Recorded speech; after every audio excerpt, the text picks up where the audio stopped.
आचार्य गुरुवर श्री कुंद भगवान की, आचार्य गुरुवर श्री ज्ञान सागर मुनि महाराज की, जय बोलो परम पूज्य संत श्री आचार्य भगवान विद्यासागर जी महामुनि राज जी की, समस्त आचार्य संघ की। धीरे धीरे लोग एकत्रित हो रहे हैं। व्यवस्था की बात है, ये होती रहेगी। कार्यक्रम की घोषणा यहाँ पर हो चुकी है। आप लोगों को बार बार कहने के उपरांत मनाते हैं और वो उनको कुछ कहे बिना भी वो मनाते रहते हैं। पर्वराज एक प्रकार से दस लक्षण धर्मों का एक विवेचन का अवसर प्राप्त होता है। पहले संघनन दीर्घ होने से मुनि महाराज श्रमण भारतवर्ष में अन्यत्र जंगलों में रहते थे। आज संगठन की हीनता होने के कारण आप लोग इस दृश्य को उस रूप में नहीं देख पा रहे। फिर भी मनुष्य तो ठीक है, किंतु तिर्यंच भी किस ढंग से इसमें योगदान देते हैं, इन घटनाओं से प्रथमान योग भरा हुआ है। एक घटना आपके सामने आ रही है, उसका चिंतन, उसका मनन और बार बार होता रहे, यह लेखक का स्वामी समंत भद्र महाराज जी का यह एक प्रकार से आप लोगों के सामने रखा गया।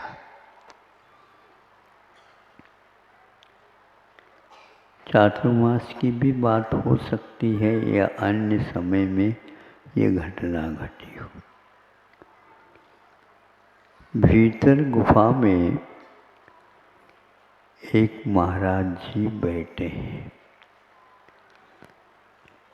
और बाहर से एक अरण्य के जो सुअर होता है, वह भी उस गुफा के आंगन में बैठ करके चारों तरफ देख रहा है। उसी बीच में एक सिंह आता है और सीधा वह गुफा में प्रवेश करना चाहता है। उसी वक्त उस सूअर ने जा करके उससे भिड़ करके और अपनी भाषा में उसको जो कुछ भी कहा, समझ में आ सकता है, उस सिंह को भी समझ में आ गया हो।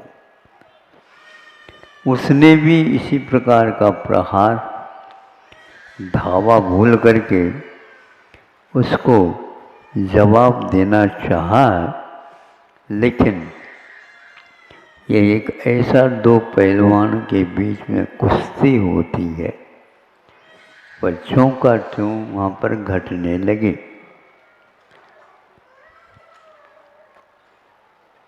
क्योंकि सूअर का लक्ष्य ये था, जब तक महाराज जी का सामायिक पूर्ण नहीं होगा और वो ध्यान का विसर्जन करके अन्य आवश्यक कार्यों में नहीं लगेंगे, तब तक मैं यहीं पर रह करके उनके समाधि में, उनके सामायिक में उनके ध्यान में निर्विघ्नता आ जाए, इसकी प्रतीक्षा कर रहा था।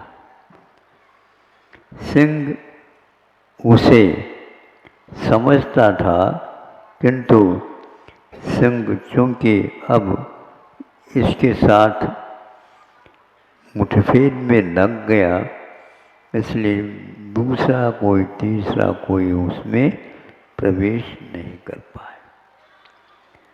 यह बहुत देर तक घमासान युद्ध उन दोनों में होता रहा। सिंह का यही मात्र अभिप्राय था, उस मानव प्राणी का भक्षण आज हो जाए। एक रक्षक बन कर के बैठा है और एक राजा हो कर के, राजा है कि नहीं? हाँ, सिंह जंगल का राजा माना जाता। इस राजा के साथ भी युद्ध लड़ने का कार्य सूअर ने अपने हाथ में ले लिया। एक दूसरे के ऊपर प्रहार करते समय दोनों का शरीर घायल हो गए, रक्तस्राव होने लगा। फिर भी भीतरी वेग, एक का वेग क्रूरता से भरा हुआ है और एक संवेग के साथ ये कार्य कर रहा है। दोनों विपरीत हो गए। पशुओं के लिए कोई प्रशिक्षण नहीं दिया जाता।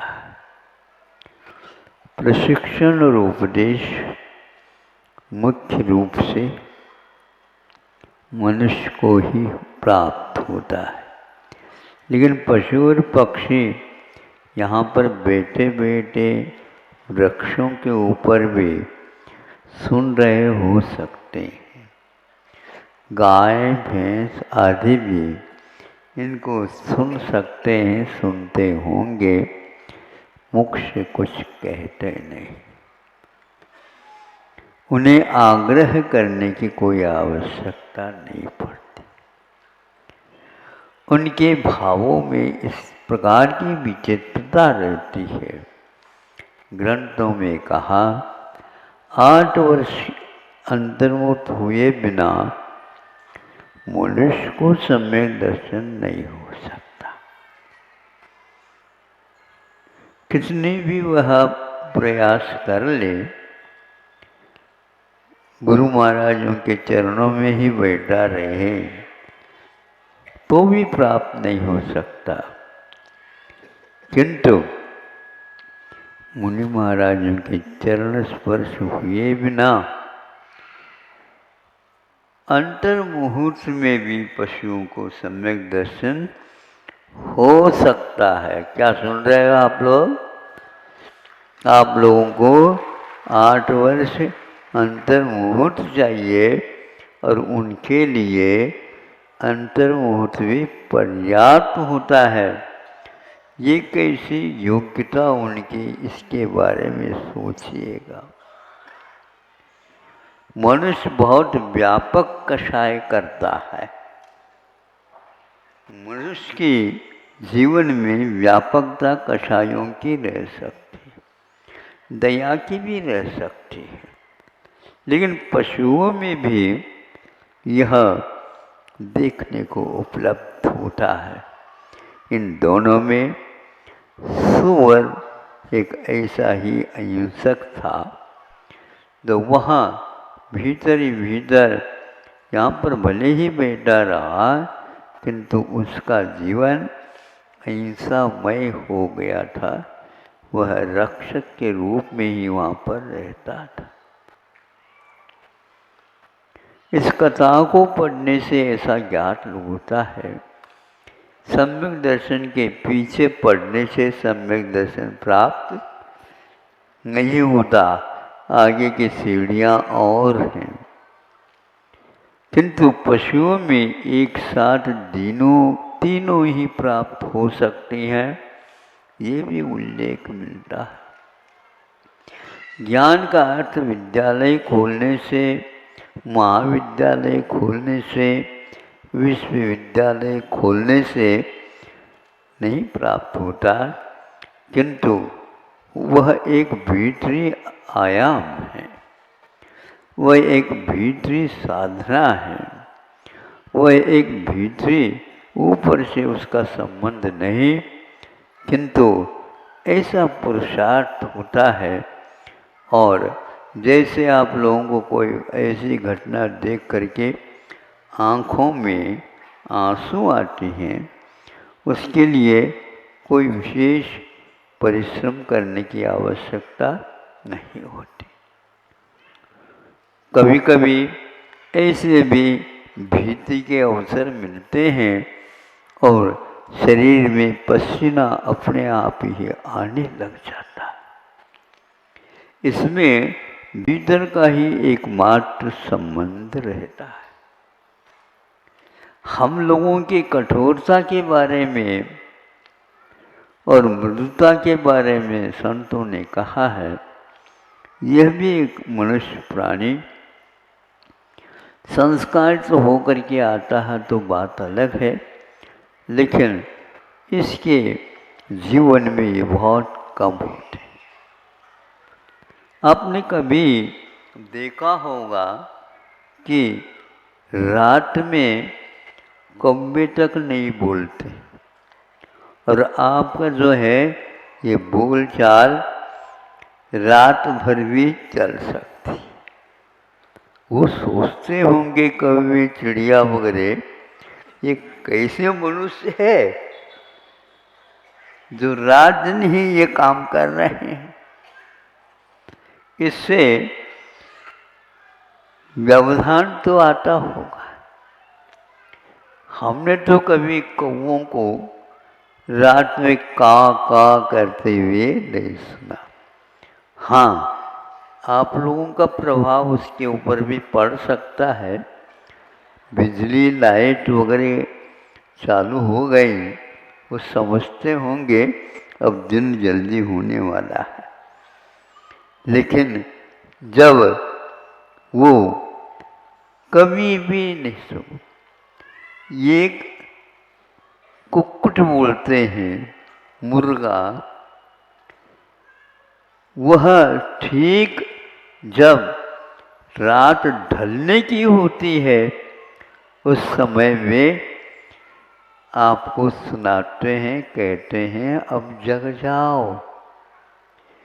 एकदम तो अभी रात गई नहीं, लेकिन अंतिम प्रहर में कम से कम प्रभु को याद करो।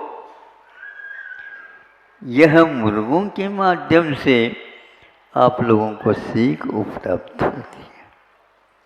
आप लोगों ने कभी बच्चों को इस प्रकार उठा करके और इस प्रकार सुनाया? नहीं, क्योंकि ये हमारे यहाँ लिखा हुआ नहीं, क्योंकि हम दिन में ही करते हैं, रात में नहीं करते। रात में आप भोजन फिर भी करते होंगे, लेते होंगे, किंतु कोई भी पशु पक्षी इसको छूते तक नहीं, ऐसा सुना है। आप डाल भी दोगे तो भी वह दिन में जो खाया है उसकी जुगाली चरवन भर करते रहते हैं और उसको पचा करके प्राण के रूप में परिवर्तित करते हैं। बंदर भी ऐसा ही करता होगा। उसके गले में एक थैला टाइप बना हुआ रहता है, उसमें वह खा करके रुक जाता है, स्टोर कर लेता है, संग्रहित कर लेता है, फिर संभव है रात में उसको चरवन करता है। आप लोगों के जीवन में चरवन कम है, इसलिए अनेक प्रकार के भयानक रोग आपको हो रहे हैं। यदि पच जाए खाया हुआ तो फिर कहने की आवश्यकता नहीं है यह अपच रोग आपके पास आ गया, आ नहीं सकता। हम यूं कहो बस हर बात में संग्रह और को यह उपलब्ध न हो, इस प्रकार की भावना रखते हैं। और भी पशु पक्षी, उनके बारे में आप अध्ययन करिएगा, निश्चित रूप से वे इस प्रकार की तामसी वृत्ति से दूर रहते हैं। पीने का भी कार्य रात में वे लोग नहीं करते, कुछ पशु पक्षी को छोड़ करके। इस प्रकार मैं ये कह रहा था कि सम्यक दर्शन की भूमिका के लिए विशेष आयाम करने की आवश्यकता नहीं, एक भीतर देखने की, जानने की और बाहरी दरवाज़ों को बंद करने की आवश्यकता पड़ती है। इसलिए उस युवन की ओर आप देख रहे हैं और इधर एक तरफ सिंह की ओर भी देख रहे हैं। इस प्रकार घमासा युद्ध होता हुआ दोनों के प्राणांत हो गए।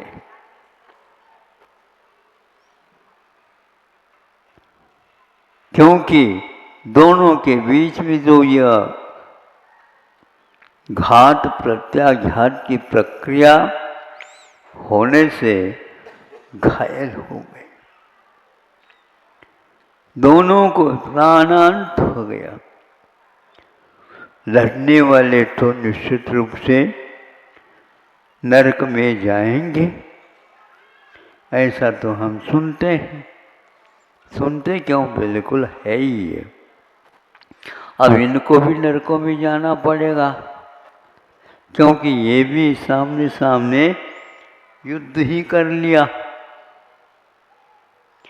एक का युद्ध अभिप्राय बचाने का है और दूसरे का वह युद्ध एक प्रकार से बचाने के नहीं, किंतु उसको खा करके पचाने का है।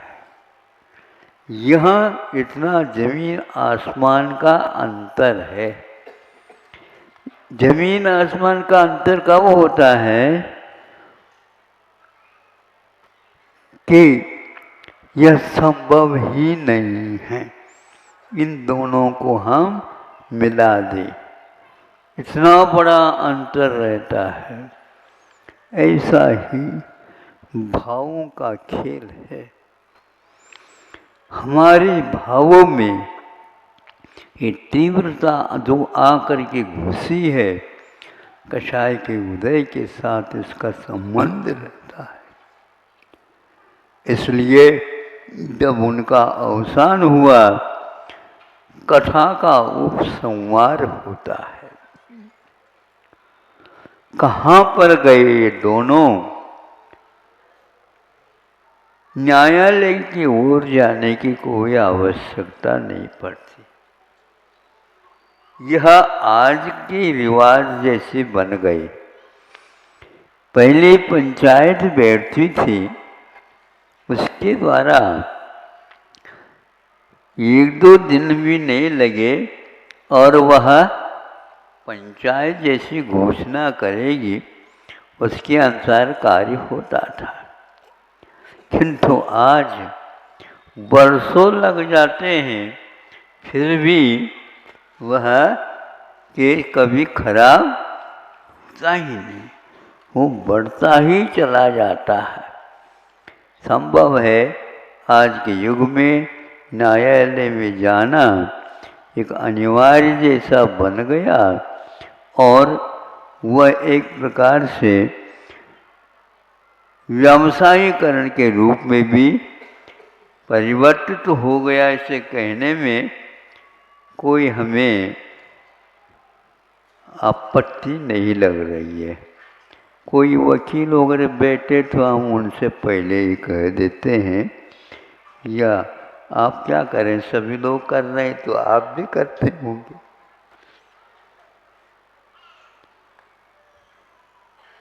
मतलब उनको पंचायत के ऊपर कितना बड़ा विश्वास रहता था। जो वो कहेंगे वो हमारे लिए मान, और वह कह देते थे। कोई बुरा नहीं लगता था, जिसका मान लो जिसके पक्ष नहीं लिया गया उसको भी वह बुरा नहीं लगता, क्योंकि पंचायत का जो कुछ भी है निर्णय हमें मान्य है, क्योंकि हमें यहीं पर रहना है। एकदम आपको स्वर्ग नहीं मिलेगा, ध्यान रखो। वहाँ पर भी बहुत पंक्ति लगानी पड़ती है, लाइन, तब कहीं वो मिलता है। ऐसा आज भी कहीं कहीं पर सुनने में आता है। तो वह गृहस्थ अपने आप ही न्यायालय गए बिना भी न्याय को मिटा लेते हैं। एक महिलाओं के बारे में हमने सुना, राजस्थान में थी उस समय। एक गांव में सब महिलाओं को बहुत तंग होना पड़ा, बहुत कष्ट होता था। वो प्रत्येक दिन पति जब आते शराब पी करके आते। तो एक बार पढ़ी लिखी एक महिला ने सोचा एक मंडल बनाया जाए, और इसका यह है कि जब तक इस गांव में से शराब की बोतल बाहर नहीं जाए तब तक हम श्वास सही सही नहीं लेंगे। पक्का? बिल्कुल पक्का। आपके पति को क्या कहोगे? वो हमारे लिए उस समय पति नहीं, क्योंकि जिनके माध्यम से पैसा भी खर्च हो रहा, लाता कम और ज़्यादा खर्चा घर का होता है, और काम तो कुछ करता नहीं, काम करना उसको आता नहीं, आता भी हो तो बेहोशी में वह रह जाता है, और वह विशेष रूप से क्षीण काया वाला होता है। ऐसी स्थिति में हम उसको घर में रख करके भी क्या करना चाहें? तो सब लोगों ने कर लिया। कोई भी 7 बजे या 8 बजे नहीं, उससे पूर्व में घर में सदस्य आता है तो ठीक स्वागत है, नहीं आता है बाहर रहो। और दिन में भी जब पूछ करके आओगे तो हम देख लेंगे, यदि नशा उतर जाए तो ठीक है, नहीं तो जब तक वो नशा नहीं उतरे तब तक वो हम आपके लिए कभी पूछेंगे नहीं। बस 4-5 दिन हुए नहीं, सभी के घर में जो कोई भी थी शीशियां बाहर निकाल दिया गया। आपने सुना है कृष्ण जी के काल में यादवों की क्या स्थिति हो गई थी? उस शराब के कारण ही द्वारिका पट्टन जल गया, जला लिया गया, क्योंकि एक रिद्धिधारी मुनि महाराज के ऊपर यादवों ने उपसर्ग किया। और वह कहाँ से आया शराब? तो पहले ये कह दिया था कि यहाँ राज दरबार जो कुछ भी है उनमें से शराब सारे के सारे बाहर फेंका जाए, क्योंकि यादव लोग शराब पी करके ही महाराज के ऊपर उपसर्ग करेंगे। ये सुन करके सब लोगों ने पार किया था, किंतु खदानों में जो वह इकट्ठा हुआ और 2-3-4 दिन जो है लगातार वर्षा होने से वह खदानें भर गई, हाँ, और जो है सशक्त हो गए शराब और उसको पी लिया प्यास लगने से। फलस्वरूप पुनः उन लोगों ने महाराज जी के ऊपर धावा बोल दी और उसके परिणाम स्वरूप वहाँ पर यह घटना घटी थी। इससे फल होता है कि वो महिलाएं अडिग रह गई और हम पीछे नहीं हटेंगे। जैसे अभी कहा कि टाइगर हिल ये समझे, वहाँ पर भी ऐसा मोर्चा दिया जवानों ने, तो कईयों को वहाँ से भागना पड़ा। युद्ध ऐसा थोड़ी होता है, गर्मी के दिनों में गर्मी, सर्दी के दिनों में सर्दी, वर्षा के काल में मूसलाधार वर्षा में भी सेना को सजग रहना पड़ता है। जिस समय आप खुर्राटे लेते हैं उस समय वह किसी भी प्रकार से किसी को भी छोड़ नहीं सकते। तब कहीं जा कर के ये महाराष्ट्र जो कि प्रथम नंबर में, भारत तो नहीं आ रहा लेकिन आबादी की अपेक्षा से दूसरे नंबर में आता है। और यदि यह कर्मठता के साथ बुराइयों को छोड़ करके आगे बढ़ता है तो क्या हिम्मत है उसके पास जो ये नशाएं उतर जाए उसके सामने।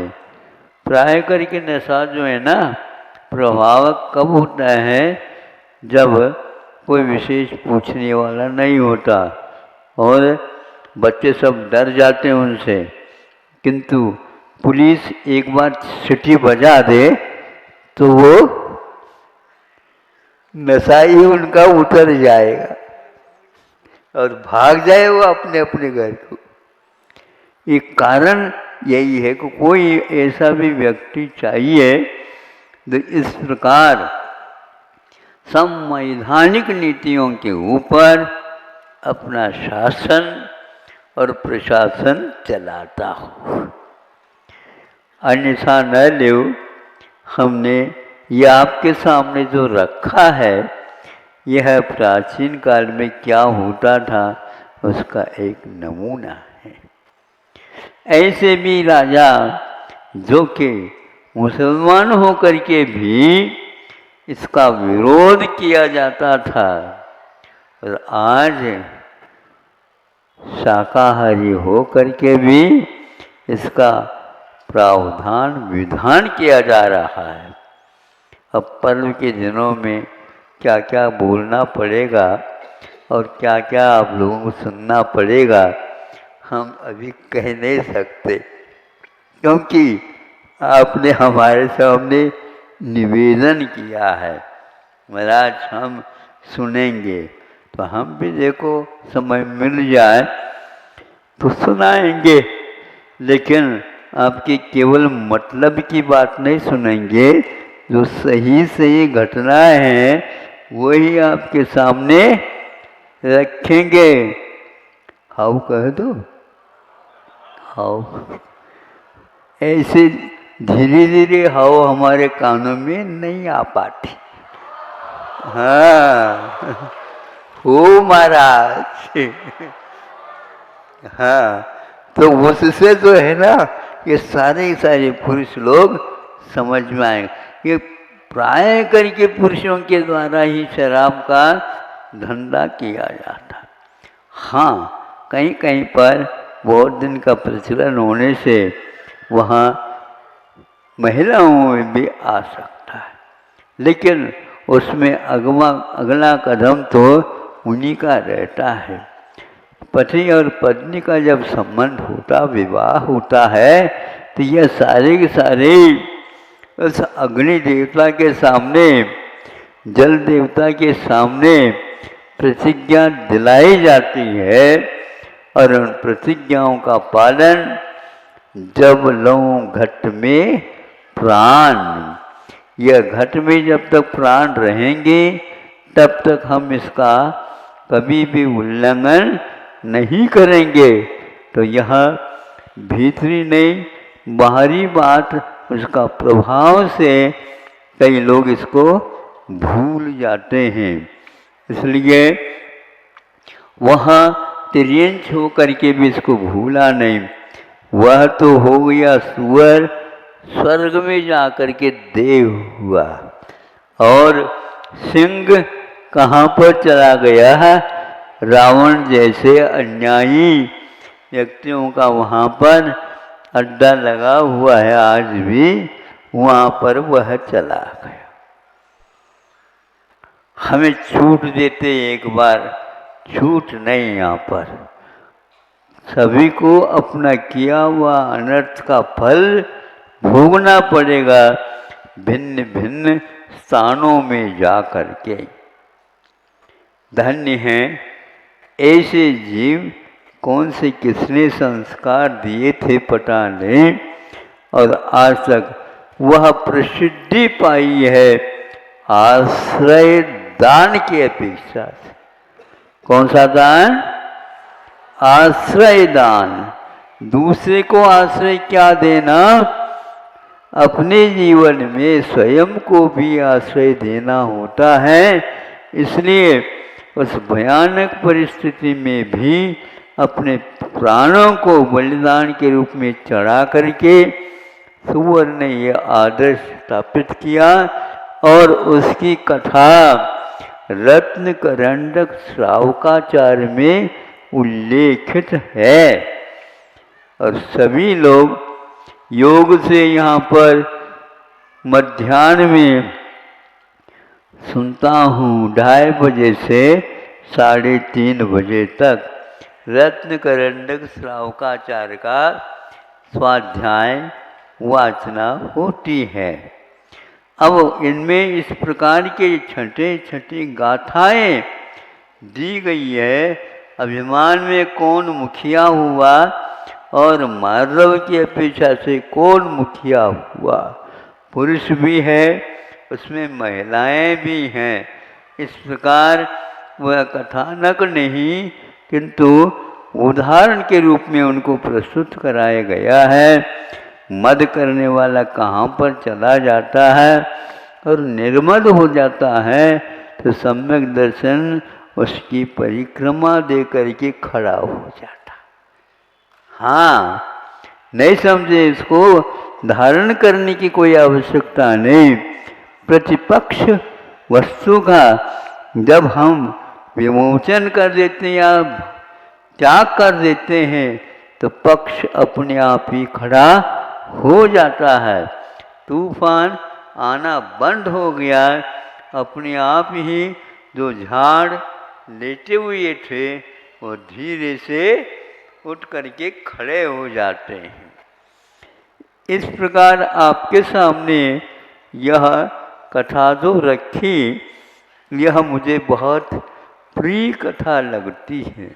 हमें प्राय करके जो अबला हो करके भी और जो पशु हो करके भी, पक्षी हो करके भी उनकी दृढ़ता, उनके आचरण के प्रति निष्ठा देख करके वो बहुत जल्दी निकट भव्य है और अवश्य ही आप लोगों का नंबर बाद में भी आ सकता है, किंतु उनका पहले प्रथम श्रेणी में ही पुरस्कार उन्हें दिया जाएगा।